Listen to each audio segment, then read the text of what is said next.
ছেলেরা যদি 4টা বিয়ে করতে পারে তাহলে মেয়েদেরও 4টা কেন, মেয়েরাও বেশি করবে, কারণ মেয়েদের এনার্জি অলওয়েজ বেশি থাকে। ছেলেরা যদি 4টা বিয়ে করতে পারে তাহলে মেয়েরা পারবে না কেন? অবশ্যই পারবে, কারণ নারী পুরুষ সমান অধিকার। আর যদি একটা কথাই চিন্তা করি তাহলে মেয়েদের চেন কোনো কাজে লাগে না, চেন খুলে মুতার অধিকার তো তাদেরও আছে।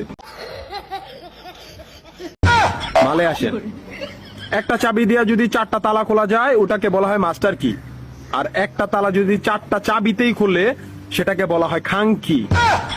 ধরেন আপনি 4টা ইঁদুর পালেন, আপনার কাছে গর্ত আছে একটা, বাহিরে অনেক বৃষ্টি, বুঝেনি তো ওয়েদার ডিমান্ড, এখন 4টা ইঁদুরের একসাথে গর্তে ঢুকতে হবে, তখন আপনি কি করবেন? ধরলাম উপরে নিচে মিলাই আরো 2টা আছে, হ্যাঁ, তাহলে 4 নাম্বার ইঁদুরটা কই যাবো? কানের ফুটা দা না নাকের ফুটা দিয়া? হ্যাঁ, তার মধ্যে মাসের মধ্যে 7 দিন থাকে লকডাউন।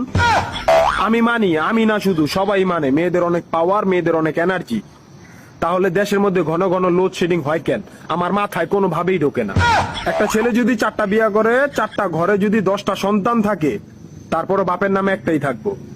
এখন আপনি যদি 4টা বিয়ে করেন, একটা সন্তান হয়, তাহলে বাপের নাম কি দিবেন?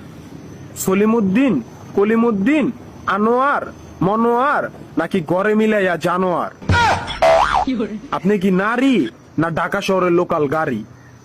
30টা সিট ফুল, 20 জন দাঁড়ানো, তারপরও বলে পিছনে সিট খালি, ওঠেন তাড়াতাড়ি, পিছনে সিট খালি, ওঠেন তাড়াতাড়ি। শুধু এই সমস্ত মেয়েদের কারণে পুরা নারী জাতির সম্মানহানি হয়। আমাদের উচিত সিটি কর্পোরেশনের কুত্তা মারার ইনজেকশন দিয়া এদেরকে মেরে ফেলা, যাতে এদের জন্য অন্য কোনো মেয়েদের কেউ খারাপ নজরে না দেখে। মা রানী কোনানকার।